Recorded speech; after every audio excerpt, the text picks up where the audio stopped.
record onto this computer. Make sure that's up. Cool. So, Lorraine, thank you so much. It's always a pleasure to meet someone who is a trained professional in their field. As we were talking about before, this is a field in which there seems to be, everyone has an opinion on it, but very few people are actually qualified to give an opinion on these things. So as way of introduction, do you want to explain your role? I mean, I can say it, but I feel like I'm not going to do it justice. I'm going to say gastro specialist dietitian. Yeah, you got to spot it on. Come on, so many syllables. So thanks a million for having me on to speak to you. I'm delighted to be here and share whatever knowledge that I have and hopefully help your listeners have an interest in their gut. So I work as a gastro dietitian. Basically, I'm interested in gut health. What excites me the most are people who suffer with gut symptoms and trying to solve that problem, such as bloating, change in bowel habit, feeling lethargic, down in mood, that type of thing. And I also work in a hospital, so I do a bit of both. I work with people who are particularly sick as well, who might have surgery through their gut or need artificial ways of feeding. But for the most part, I just want to talk about gut health today. Amazing. Well, let's get straight into it because I'm very interested in it. And you started with something there that I think will be something that everyone secretly wants to talk about because you don't get to talk about it often because it's such a taboo subject. So let's talk about bowel movement. All right. Let's literally shoot the shit. So, but everyone does it. Yeah, everyone does. It's this weird, like, it's the best kept secret, right? Everyone's like, don't talk. So I once heard, and this was on a yoga teacher training, I had a dietitian come in and say, there's a rule of threes. One, it shouldn't be more than 3 days without going to the toilet. Right. It shouldn't last longer than 3 minutes, which I thought was quite harsh. I was like, look, man, if I take a book in there's not a lot going on. I'm not down to a chapter. And then the last thing is, it shouldn't happen more than 3 times a day as a general rule. So could you expand on that? Is that pretty good advice? That's pretty good advice. We use something called the Bristol stool form scale to decide what your stool looks like, but the frequency is important. So anybody can be within that range of once every 3 days to 3 times a day. And that could be normal for everybody. And if it's more than that on either side, then you kind of think you may have a problem. Spending more than 3 minutes to do it, I'm not really sure. Sometimes people can suffer with constipation or lazy bowel. So 10 minutes. Well, you'd be quite conscious, I think, if you're at work and you're spending more than 10 minutes in the loo. So there's kind of that element of secrecy and embarrassment about bowel movements. But the Bristol stool form scale, it's not the most gloriously beautiful figures, but it shows you what your stool should look like. So if you get a chance to Google it, you can have a look. It'll be on there in images. And the first 2 types are more hard stool, and they're considered to be constipated stool. If you're type 3, 4, and 5, that's considered normal. And then if you're type 6 or 7, that's on the looser end or watery stool, that would be considered abnormal as well. So check it out if your listeners want to check it out. We're in a and you go quite regularly in terms of passing a bowel motion, then you're pretty normal. Okay. And you said Bristol as in the place? Yeah, I think it was researchers at the University of Bristol in the UK who devised this stool form, and it's been used for years. It's pretty old. I don't know how old, but everybody uses it in clinical trials and studies and gastroenterologists. Everybody, it's a great way of knowing where you're at. And you can people alternate from one type to the other, from day to day. That's just what the body does. But in a general sense, if you kind of sit around a type 3, 4, 5, you're pretty good. Now, I will tell you that this is going to sound like a very suspect way to say it, but I have this friend who he threw it upon us during a holiday once to say, how often does everyone go? And we all said, there was a range. And he was like, so none of you would go like a week, maybe 2 weeks without going. And we were absolutely flabbergasted. We were like, how do you not think that's a problem? He was like, I don't know. I will say, I think I can diagnose it myself from the little I know. So he hates vegetables. Fruit and veg, he hates. So I'm assuming, and maybe you can give us some insight, and this is going to help my man. He will remain nameless, but it's lack of fiber, I'm going to assume. Would that be a fair guess? That can be one cause of it for sure. So if we want to treat constipation, i.e. get your bowels moving more frequently, you try to increase fiber in your diet. And fruit and veg are a great source of fiber. It's not the only source of fiber. He might not like whole grains. He might just eat white bread instead of brown bread. He mightn't eat any nuts, any seeds, and he might not drink a lot of fluid. I'm not sure about his activity levels, but they're the main things we look at. So if he could have some fruit and veg, yeah, he might end up going more regularly. What you don't want is to, as we said before, leave it longer than 3 days, maybe before passing a bowel motion. But a week is a very long time. So he should have a chat with his GP, I think. I think You may not even, the funny thing is, constipation can be very resistant to change, and you kind of normalize the abnormal, but he might not feel any pain with that. Some people just don't feel upset, and he just goes when he goes, but that would be considered too long a time before passing. And what are some of the health ramifications of not going? What's going on? In my head, I would hate that, because in my head I'm thinking, am I just absorbing all this toxic waste in me? Is it getting reabsorbed? Is there any danger of that?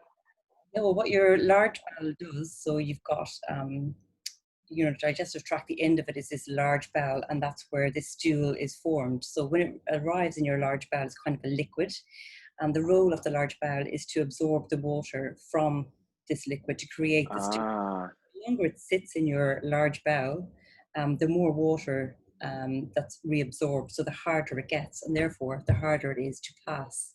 So it might just and blocking up and impacting.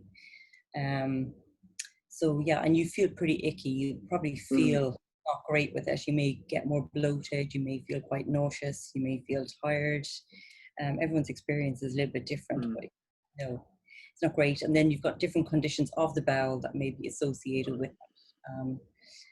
things like maybe diverticular disease, where you get these pouches in your gut from the pressure of stool. So what is the role of fiber then in helping that? What does fiber do that that gets it out of that larger bowel sooner? Well, there's lots of different types of fiber, but the two main ones that we kind of resonate with are insoluble fiber, which we don't digest, but helps with the transit of stool through the bowel. So bulks up the stool and helps move it along. And then soluble fiber, which kind of draws water into the gut and softens the stool and makes it easier to pass. Most foods have a combination of soluble and insoluble fiber. So that's therefore increasing your fiber should help create that stool that's soft and bulky and easy to pass. Okay, interesting. So that's interesting. It's doing so. A lot of it is about which makes sense, the amount of liquid that's in the stool. Whether you're going to be constipated, I'm assuming if you're on the other scale and it's diarrhea, it's because there's too much liquid. What causes that? I mean, obviously there's a lot of causes to that, but what's happening in the digestive tract that the stool isn't hardening at all? Well, maybe you might have a sensitivity to certain types of fiber. It may be a motility issue, or you may have a condition such as inflammatory bowel disease, or the people that I would work a lot with, those with IBS, so irritable bowel syndrome. So you may have some foods that may be triggering the stool to move faster through the bowel, and that might be what we call osmotic effect. Maybe more water is drawn in the small intestine, and you present with diarrhea or looser stool. So that might be more of an issue to do with food tolerance. Also, people maybe with celiac disease, so they suffer an autoimmune condition where you can't tolerate gluten, they may present with diarrhea. You may have an infection, you may present with diarrhea, infection with bacteria. So there's actually so many reasons why you might have a loose stool. Okay. You always want to get the cause of what it is, and then you're in a better position to treat it. And work backwards from there. Now, you mentioned IBS, and that's something that you work a lot with. Actually, the first guy I ever lived with in London had IBS. Okay. I don't know. I mean, he just mentioned that he had this condition, and he said that it's just something he's going to have to live with the rest of his life. Whether these two things are related or not, he was quite a highly strung individual.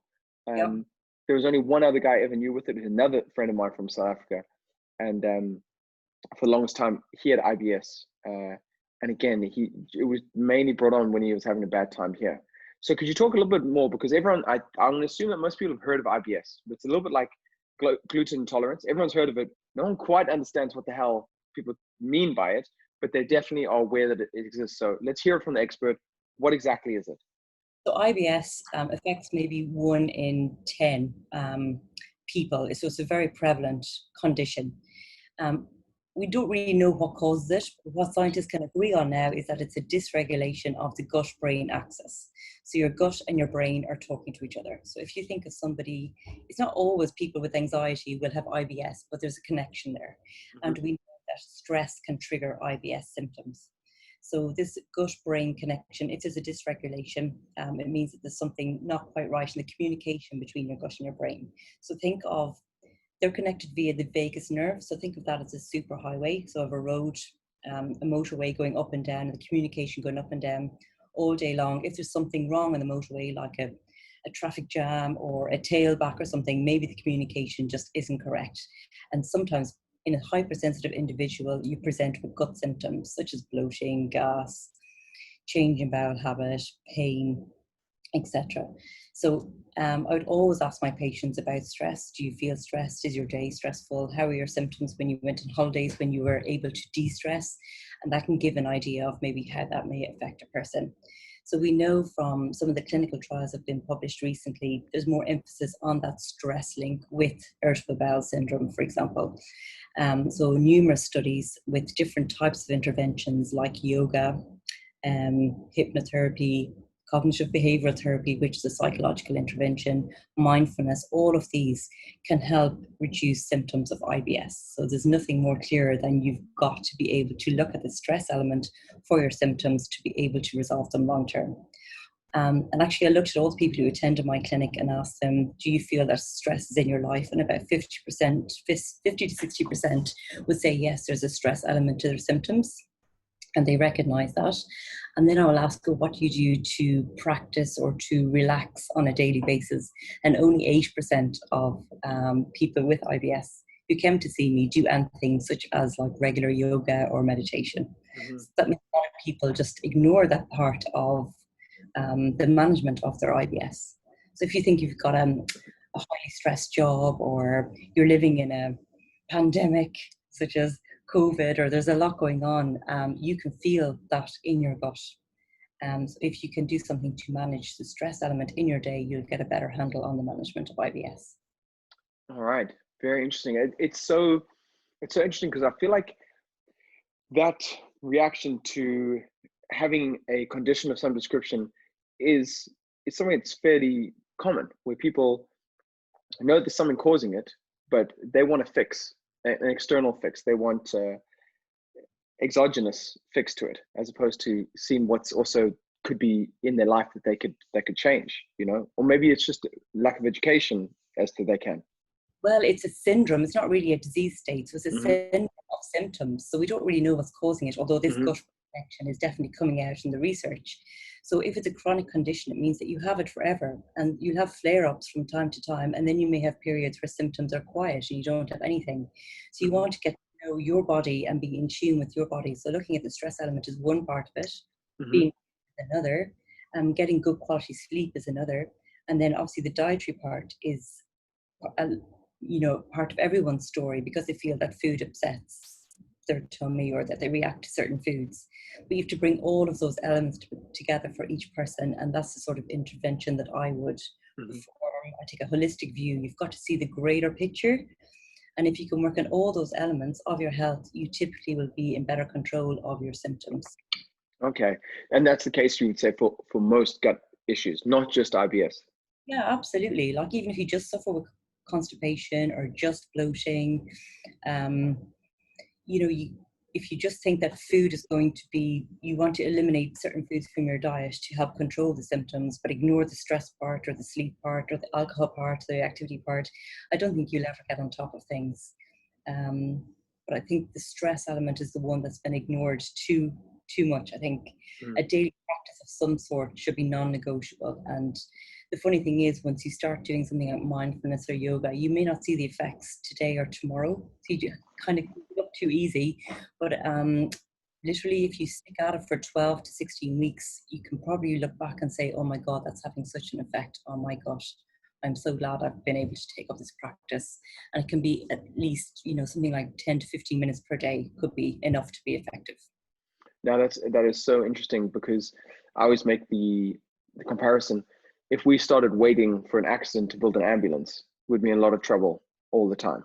And this is what happens a lot of the time. Like you say with yoga or mindfulness, we do it and we want the result now. We're like, oh, okay, I don't feel great now, so all right, that's that out the window. Instead of thinking long term, like brushing your teeth, you Hmm. do it consistently, and Hmm. because of that, your hygiene is better. And that's how I feel about mental hygiene, is that we've got to have this practice, and the results are so minimal at each point but so big on the long term. So we've got to look at these things in long term and just plug away at them and know that the results maybe aren't right now, but they're cumulative towards the end, or as we get into it. And I love this 12 to 16 week thing, because this lockdown, I think for a lot of people, it's going to show them that small changes day by day in 16 weeks are big changes, real big Absolutely. changes. 3 more. Yeah, huge changes, but they're consistent, so you keep them. Mm-hmm. Do something for a short period of time. I think that worked or didn't work. But I just think that I talk a lot more about stress management and relaxation. I'm not a psychologist, so I know my limits, but I do mention to all my patients to try and encourage some form of daily relaxation or practice to help with gut symptoms. Mm-hmm. Obviously, as a dietitian, I talk a lot more about diet, but I think one without the other isn't going to get you where you want to go. And I like this idea too, that you were speaking about mindfulness, and something I heard you say at Thrive Festival too. Um, Speaking about this mindful eating, which again is one of those words that we hear. Mindfulness now is the new kind of avocado in terms of language, right? You just throw that onto anything and people are like, well, now it's healthy. That's definitely good for you. If you're doing it mindfully, it's good for you. But I mindful eating is something I've just recently got into, and it is fascinating, because I actually saw a few of your posts too about how many people report on eating on the go very quickly, and it's a function. It's not an activity. It's like, I need to get this in here quickly because I gotta go. That's kind Yeah. of the idea, and I think it's such a shame for two reasons. One, we eat like kings nowadays. Like what we eat for a normal meal now, 200 years ago, is a feast. Like if Hmm. you got salmon, can you imagine 200 years ago saying to a peasant, we'll have salmon tonight? They'd be like, come on, yes, come on, get everyone over, let's have a great day. But we have this ubiquitous food all around us all the time, and we take it for granted. For one, that's my one thing. And then secondly, I think we're not in tune with what's happening with our body. So if I'm doing yoga, or I'm doing something that's kind of, I have to be mindful and concentrate on. If I'm surfing, for instance, if I don't concentrate, I fall off. I don't do it as well as I could if I was concentrating. And I can almost feel that when I'm eating, if I'm doing it in front of the TV or while I'm doing something else, I'm not allowing my body to absorb what it's going in, because I'm not concentrating on each bite. I'm maybe not chewing properly. In a very practical way, I'm not giving my stomach the best chance at digesting this because I'm somewhere else. Now, what you said about this vagus nerve kind of makes even more sense. That if I can stop my brain being distracted by something else, maybe they've got more of a chance to talk to each other and go, hey, by the way, that's enough now. Yeah, you're so true. You've hit the nail on the head. I think mindful eating, you can't really do it at every meal because we live in the normal Mm-hmm. 2020 life. But it is about not eating on the fly and not gulping down food. So if you can get a plate and use a knife and fork, and maybe have some deep breaths before you start eating, you can get into a relaxed state and then just chew your food. And some of the scientific studies will show chewing your food 40 times versus 10 times ensures better digestion and absorption of nutrients. But I think if you were to count the number of chews per meal, it might just take away the pleasure of eating. But each mouthful should be sort of a pureed texture before you swallow.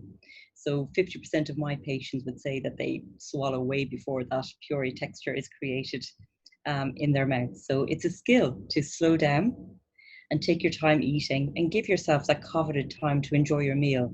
Sometimes I eat my lunch at my desk, so I'm not always following the rules, but I do try at least to have a slower, more mindful breakfast.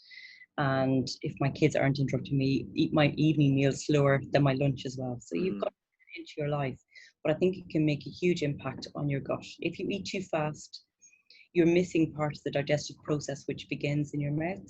Your stomach has a lot to do, so if you eat a lot, you may quickly eat too much. That can affect bloating, digestion, um, and then cause more symptoms as it tries to further digest through your GI tract.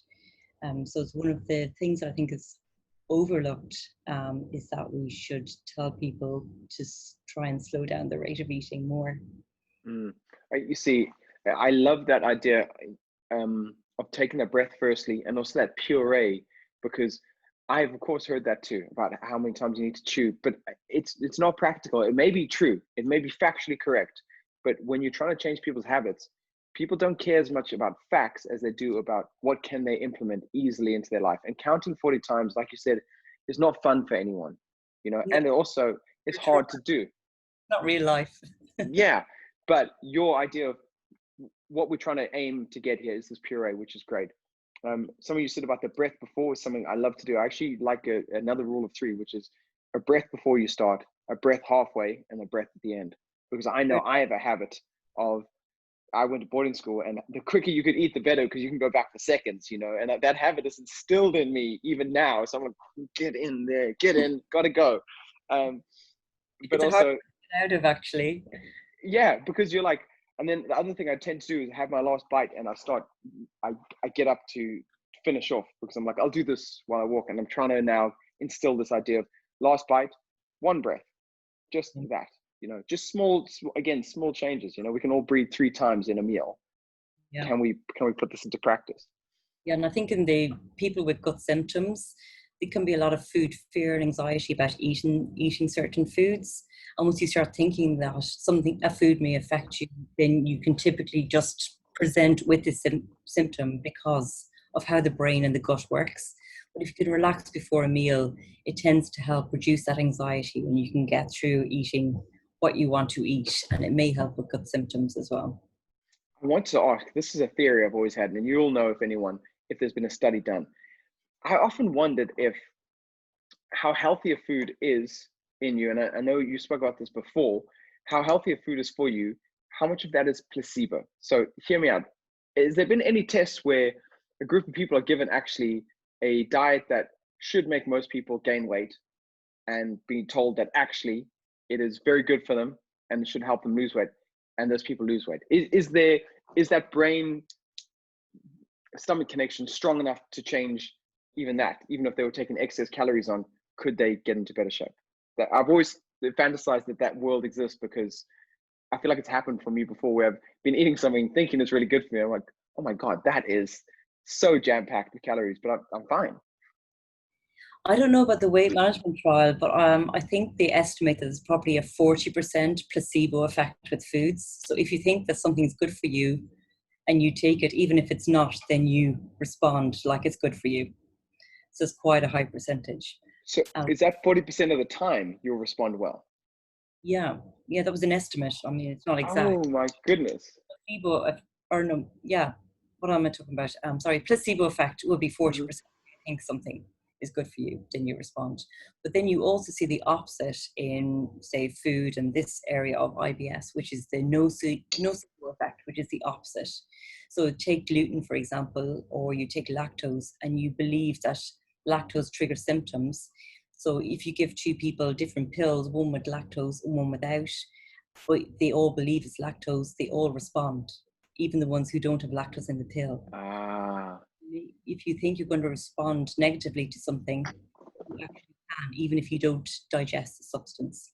So that's really, really important and fascinating from my line of work, because once you have symptoms, I understand why you want to restrict your diet. You've valid reasons for wanting to get to the bottom and resolve your symptoms.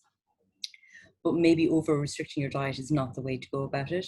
But if you think you can't have gluten, onion, garlic, apples, pears, and honey in your diet, then you will always believe that. And once you start eating them, you may still get symptoms. Mm.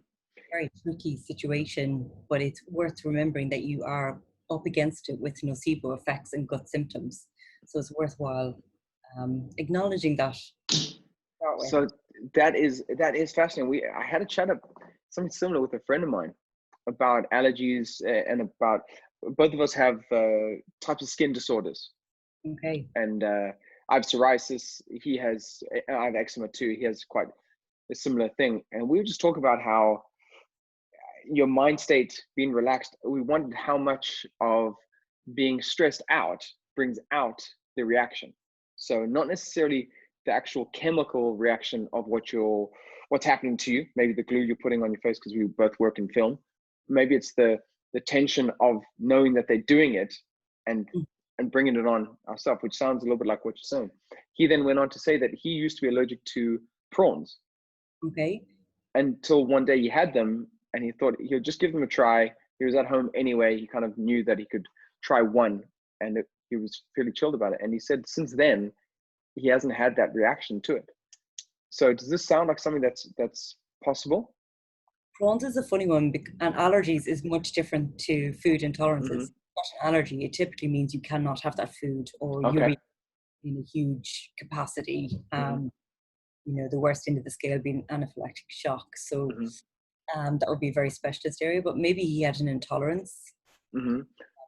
and that somehow over time, maybe speculating, his gut microbiota changed Mhm. and able to tolerate it again. I'm not really sure. Okay. But your skin also has a microbiome. So your gut has a microbiome, but your skin has one. Ah. Yeah. So And would your you tell us what a microbiome is? Because again, this is something I've heard a lot. I've definitely recited it to other people. yeah. Definitely not knowing fully what that is, what that means. So it's kind of a new understanding of the microbes that live in. I'll talk about the gut microbiota. So this Mhm. is a collection of bacteria, viruses, and fungi that live and reside in your gut. Most of them are in your large intestine. So in terms of numbers, they reckon, estimating there's somewhere between 30 to 50 trillion bacteria that reside in your gut. That's 5,000 more than the number of people in the whole planet. So there's a lot of little microbes that Mhm. gut, and all of them have roles to play in terms of protecting us from disease. For example, they protect us against pathogens, so they protect the gut lining. They train and develop the immune system. They can break down food, such as the fiber. We don't break down fiber. We don't have enzymes to break down fiber. We rely on the bacteria to break down fiber in our gut, and they produce things, chemicals, and short chain fatty acids, which have a role to play in our health. There's also the gut-brain connection, the gut-skin connection, the gut-lung connection. So it's all going on. They're very, very busy in their jobs. So from the dietary perspective, this is why we've got so much of a focus on fiber, is that we know if we feed them correctly, they're more diverse in their numbers, and they're going to be able to do what they need to do on a daily basis. Okay, this is fascinating. Now, here's my question, and this may sound like a silly question. Are those microbes, are they part of us? Do they share our DNA, or do they come to live in us and it's a symbiotic relationship? Yeah, so you're born without them, but you Okay. start to acquire them through transit via birth, the birth canal, Mm-hmm. and through the first 2 years of life is when it sort of starts to multiply, or I don't know if that's the correct word. Mm-hmm. Just will give out to me. But through the life course, your gut microbiota can change them. So different things that can change it may be a sterile environment, lots of antibiotics, a westernized diet, stress. So on the other side, we want to protect the gut. So they reckon that, living on a farm, being outdoors, not having cesarean section, not using a lot of antibiotics, and having a high fiber diet can all benefit the microbiome in terms of their richness and diversity. That is so fascinating. So basically, you're saying, and this may be a very simplistic way, you have a little city of people, a world of people living in your stomach. A In universe. order, yeah, it's even better. A universe of people living, well, of things that live in your stomach. And in order for you to do well as an individual, you have to look after these guys and make sure that they're happy and also diverse. You need lots of different types to do lots of different jobs, like a society. Exactly. So they looked at, say, hunter-gatherer tribes. So there's one really interesting tribe in Africa called the Hasda community. So they're last living hunter-gatherer tribes, and they eat over 150 grams of fiber per day, or over 500 plant species over the years. And they compared their microbiome, which is like going back in pre-industrial times, going to investigate their microbiome versus people who live in the Western societies. And they would show that they had 30% more diverse bacteria microbiome than us in the Western world. And that's not all down to maybe fiber, but it gives a good clue as to why fiber is important. So yeah, I sort of lost track there. No, it's fascinating because I never thought about that, there's these trillions, like you say, of things living in you, and to be healthy, you've got to feed them, keep them healthy. Now I'm on board with the fiber. Now after Yeah. you say that, I get very excited. Now just remind us, how can we get more fiber? You said fruit and veg is one, you said nuts and seeds is another one. Legumes, so your beans, peas, and Peanuts. lentils. Yeah. Mm-hmm. Then you've got your whole grains, so oats and quinoa and breads, brown rice, brown pasta, potatoes, particularly with skins on, they're a good source. So all your fruits, all your veg, that's the group of foods. So I don't think I talked about the American Gut Project yet, did I? No, I mean, that sounds amazing.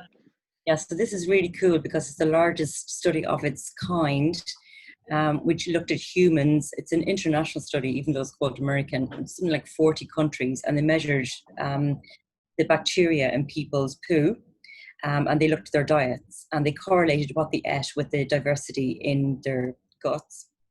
And they showed that those who had 30 different plant-based foods per week had the most diverse gut microbiota.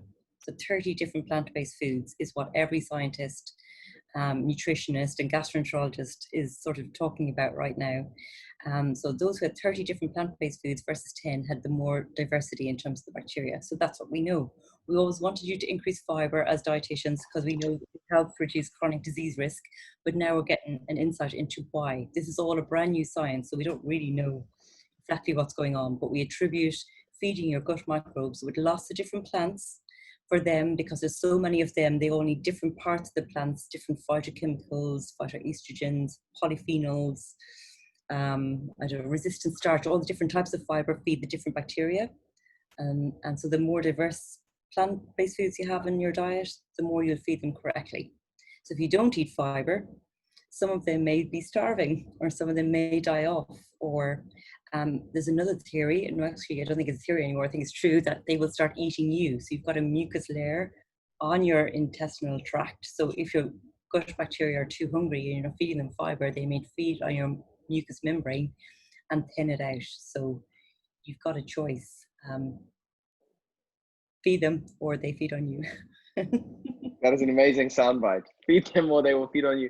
Now, I wondered, is that where 5 a day came from? I know 5 a day isn't correct. You know, or it's partially correct. But is that maybe where 5 a day? I'm just thinking 7 days a week, 30 different types in a week. It kind of, but you said something very interesting there, and I wondered how important this is. 30 different types. Yeah. That might sound hard at the outset or a bit overwhelming, going, oh my God, 30, what is she on about? But actually, if you have, say, I'll give you an idea. I usually eat porridge in the morning, and I'll add some linseeds, and I'll add some nut butter, and I'll probably add some fruits. So that's 4 plant-based foods just in breakfast time. And then if you have a salad or a sandwich at lunchtime, you probably have another 3 plant-based foods. And for your evening meal, hopefully you have some whole grains and some vegetables. That could be another 4. So over the course of the day, you've got maybe 8. So you're aiming for 30 per week. It just means that you don't repeat the same breakfast, lunch, and eat every single day, which is probably what a lot of people do. Stick to the same tried and tested veg and fruits. That's exactly what I was going to say. That's why I thought it's very important to hear the 30 different types, because what we'll tend to do, like you say, is eat the same things over. And now that you're saying this, no wonder we feel very similar all the time. If we're not changing what we're putting into us, we're not really allowing the body to change that much, at least through a digestive prism. As we look at it, you know, we tend to fall into, we're creatures of habit, right? So we'll eat the same things. And now you're saying that the reason we have variety of our food is not just to, you know, for no reason. It's that there's a very specific reason, that to keep that community in our stomach very happy, we want to start getting lots of different types of fruit and veg, or fiber, as you said, in grains. And so that's very interesting. That's great about the, did you say flaxseed, or what did you put into your porridge? You usually use flaxseed or linseed, it's the same thing. All right. Yeah. Okay. So yeah, you can, that's a nice thing to start sprinkling things in, so you don't have to change the entire meal per se. You can start adding things into it to supplement. Yeah, and if you want to cheat a bit, you can also buy mixed seeds or mixed nuts or granola Mm, or mixed veg or mixed mm, beans, you know. It doesn't have to be expensive is where I was getting at, and it doesn't have to be difficult. But just, yeah, variety is key. Variety is the spice of life, but it really mm. not when it comes to feeding your bacteria. And that's what the evidence has shown us for now. So it's the best we've got to go off, but I think it's very relevant advice, and it is doable. It is really Yeah. doable. I think it just takes a little bit of foresight at the beginning of the week when you do your shopping to get Mhm. those different ones in, not to have your favorites. I mean, I'm a sucker for it now. For me, I'm definitely in a routine of courgettes, peppers, tomatoes, avocado, broccoli. Like those are my go-tos. You know, I start looking at other stuff. I'm a bit like, I don't know about you. You know, I just don't have a relationship with you just yet. You know, a cauliflower is almost never going to see the inside of my trolley. Yeah, Almost never. I can guarantee that. it's kind of wise to look at seasonal veg or what's on offer and just try something new. Try swapping it in. If you don't like it, I mean, it doesn't mean you have to eat it, but it's Mm, worth being a little bit adventurous.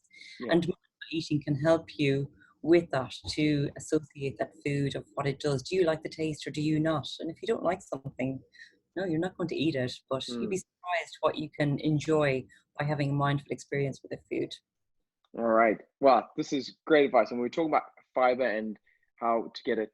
Now, can we talk a little bit about gluten and how gluten is something, like I said, that isn't always well understood? I think most people, even those that claim that they can't have it, don't always know what it is. Yeah. I mean, it's a protein in the grain.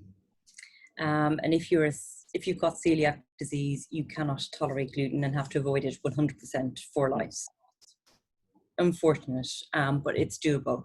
But it's also a huge market, gluten-free, and it has grown and grown in trendiness over the years. But what we can't establish is the true incidence of those with gluten sensitivity. I do agree that some people cannot tolerate gluten and you don't have celiac disease. That's called non-celiac gluten sensitivity. And the rates of that happening is somewhere between 1 and 9%. Scientists can't just determine what, mhm, because we per se. But there was another interesting trial that was conducted where they randomized double blind. So you don't know what you're getting, but one group got gluten and the other group got the carbohydrate part of the grain called fructan. And fructan is a FODMAP, which is another area of treatment in IBS, but it's a fermentable carbohydrate. So in this bar, you either had the fermentable carbohydrate or you had the gluten and you were blinded. And every person thought they had gluten sensitivity. However, those that responded with gut symptoms were the ones who had the fructan, the fermentable carbohydrate bar, not the gluten bar.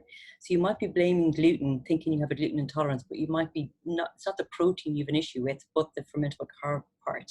mhm, So again, it's one of that tricky areas that if you remove if you remove gluten or choose gluten-free grains, you might feel better, but maybe not because of the gluten. mhm.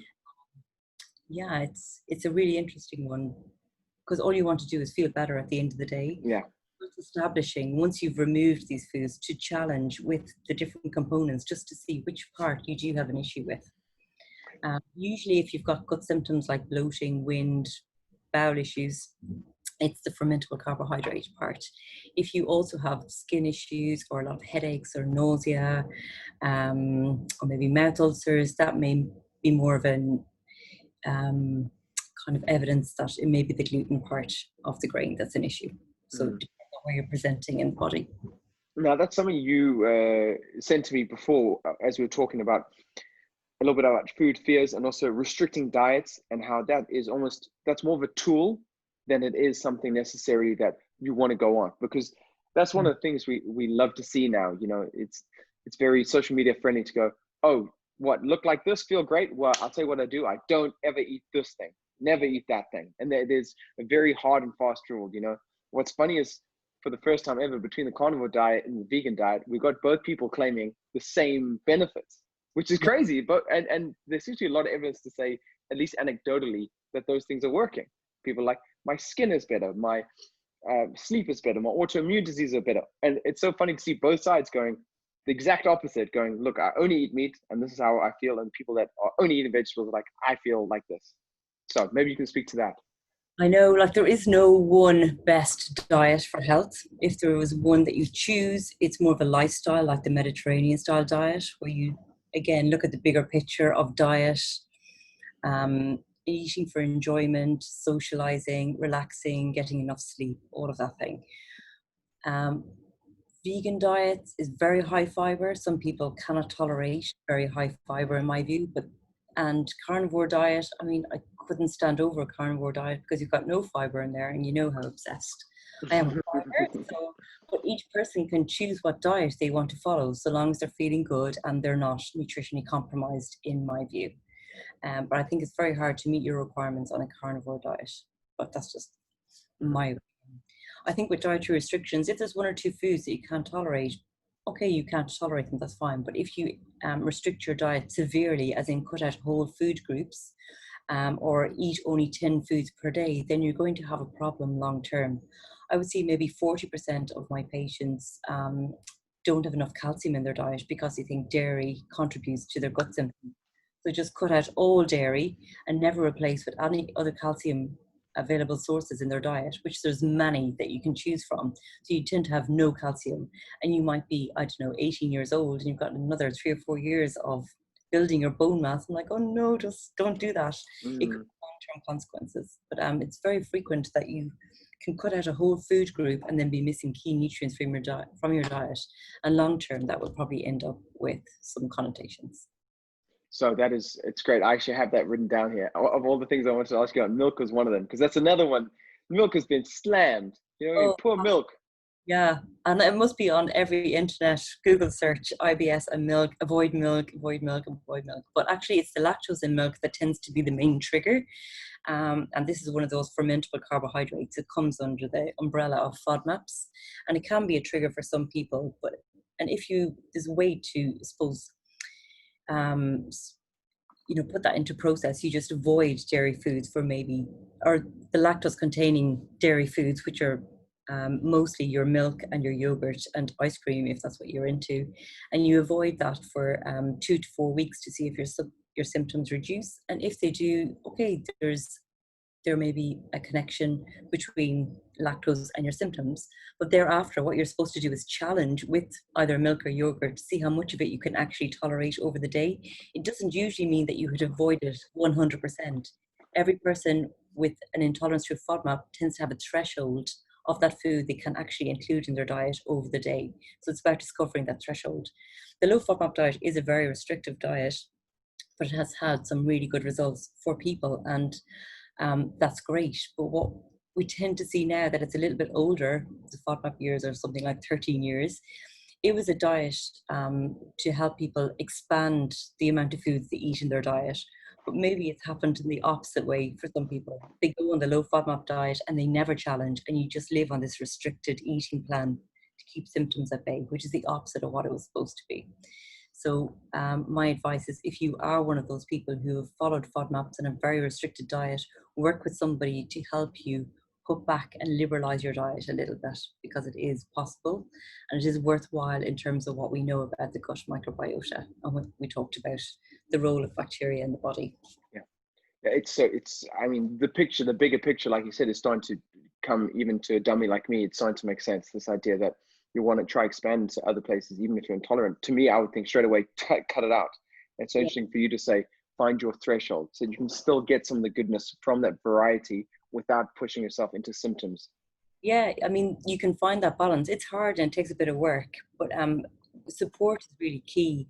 And if you take small amounts, you can generally overcome a little bit of inconvenience, say, and override it. So you get what you can have over the day. And also, things change over time. I don't know, speculating is because your bacteria change over time. There's something that you didn't tolerate before a couple of years ago. You should definitely try again in very small amounts to see if you can increase that food in your diet. Because it may be that you can now tolerate it. Having that all or nothing, I can never have that food and I'm not eating it because I had a lot of bloating 3 years ago with it, I'm not eating it again. Maybe you just want to reconsider that belief, because the expansion of the diet is probably more important. And now we're back into that brain gut connection, where in your brain you're thinking a story about yourself and maybe the gut is reacting per se. Now, we've got a few, we've got 10 minutes or so left, Lorraine, and I want to hit some things because I know you're passionate about this. We spoke about some of maybe the misinformation out there. Okay. So things like probiotics, kombucha, fermented sauerkraut, stuff like that. Can you talk to us about how useful these things are, what they should be used for, and what they maybe are no good for?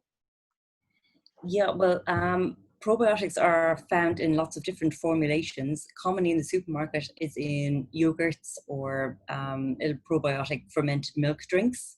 But you can also buy them in tablet form and liquid form.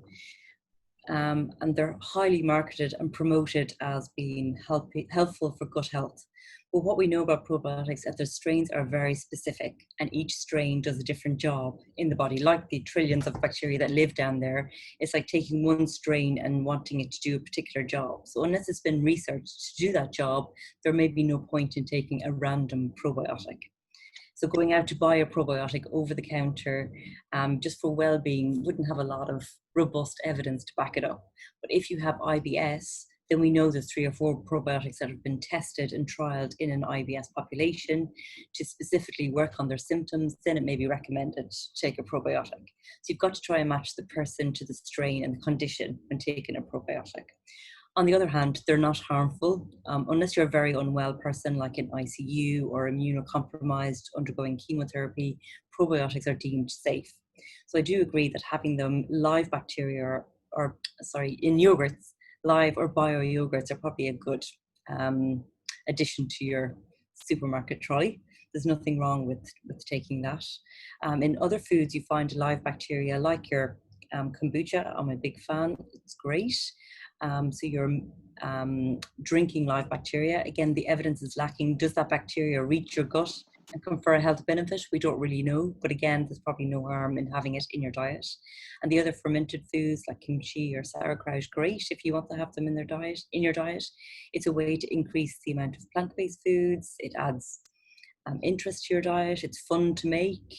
There's nothing negative I can really say, only that we're kind of waiting on better clinical trials to show us the exact effects they have in the body. That's very interesting. So you're saying that because over the counter, we're talking about diversity of the gut biome. So we don't know necessarily that we're adding to it. Firstly, whether we digest it, can digesting the bacteria get to the stomach? Is that what you're saying? We're not even clear if that could be the case.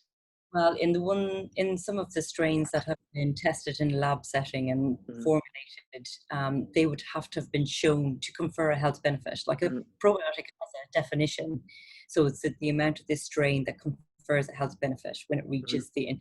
So some companies can prove that that's the case, but I don't actually know with some of the fermented foods whether the live bacteria withstand the acid in your stomach. Yeah, make its way further down. But there's in test tubes, they can show that something like kefir is very effective in doing what it does, and in helping beneficial bacteria increase. It hasn't been replicated in humans as yet, and I'm sure those trials will be underway. Okay. So we're just saying it's a little bit murky how much good they can do right now. So definitely don't lean on it unless it's something that's been prescribed to you and it's something that is for a condition that's been tested with that probiotic. Yeah, I think so. If you're buying something, but in the general sense of your diet, do include fermented foods and do include live or bio yogurt because it will just, you're definitely not doing any harm. Okay. And then the other one I want to talk about, fasting, just quickly. Have you got any feelings towards fasting? Is it any good? Do you think that's something that people should start to bring into their life, or do you think there's probably more harm than good from doing something like that? This is a tricky It's a hot topic. Yeah, hot topic. The person sitting in front of me, what I would say. But if you have, if you are with IBS and have a struggle with your relationship with food, regular meals is actually really important, and that will be 3 meals per day. So if you're fasting, you might typically miss 1 meal per day, or that's what I hear. There's different types of fasting. Say, for example, you're doing intermittent fasting, you might miss your breakfast and then be so hungry by lunchtime, you may overeat or eat fast, and it just might backfire. or a general sense in IBS, you would eat regular meals. What I see with fasting that I think is really effective is that it kind of stops a lot of nighttime eating or nighttime snacking. So Okay. at 8 o'clock in the day, with 8 p.m., say I might finish my evening meal by 7 or 8 p.m. and I don't eat my breakfast again till 8 or 9 a.m. I naturally have a 12 or 13-hour fast. I don't call myself intermittent fasting. Mm. But I think for a lot of people, eating late at night is not good for gut symptoms because it takes about 3 hours for food to leave your gut and make its way down into your small intestine to get digested. So if there's a lot of food sitting in your stomach going to bed, it's harder to digest, or it may cause reflux, and it may put you off eating your breakfast the next morning. So there's no clinical trials to say fasting is good, but I would say probably not for the IBS patient, and I'm not sure in general what the huge benefit is. If you're trying to control calories, it can be helpful for some people, but yeah, I just think we're not there yet in saying, yeah, that's the right thing to do. I think it's very popular. Mm. You've got to understand the reasons why you're doing it and see, is that giving you the benefit for what you're looking for. But for gut health, I would say leave it for now. Mm-hmm. Wait Also, for the data. called the MMC, which is your migrating motor complex, which is a sweeper that goes down through your small intestine when you're not eating. So if you're in the habit of eating a lot of snacks or eating late at night, and you suffer with constipation or bloating, that MMC activity can't happen as well as it should do. And we notice that in people with IBS that the activity of this function doesn't work optimally anyways. So my advice to people with sort of a lot of bloating or constipation is to only have 3 meals per day, or don't eat a lot at night, to allow that MMC activity to kick in while you're sleeping. So that could be one benefit of not eating, of having a longer fast from your evening meal to breakfast time in people with gut symptoms. That's certainly something I've heard exactly that. They actually explained it using a very similar analogy, which was the highway, and saying that you can't fix a highway when there's cars on it. And so you just want you want some period of time where there's nothing going through that whole system. And I never heard that though. Can you just repeat that? MMC, was it? It's a sweeper?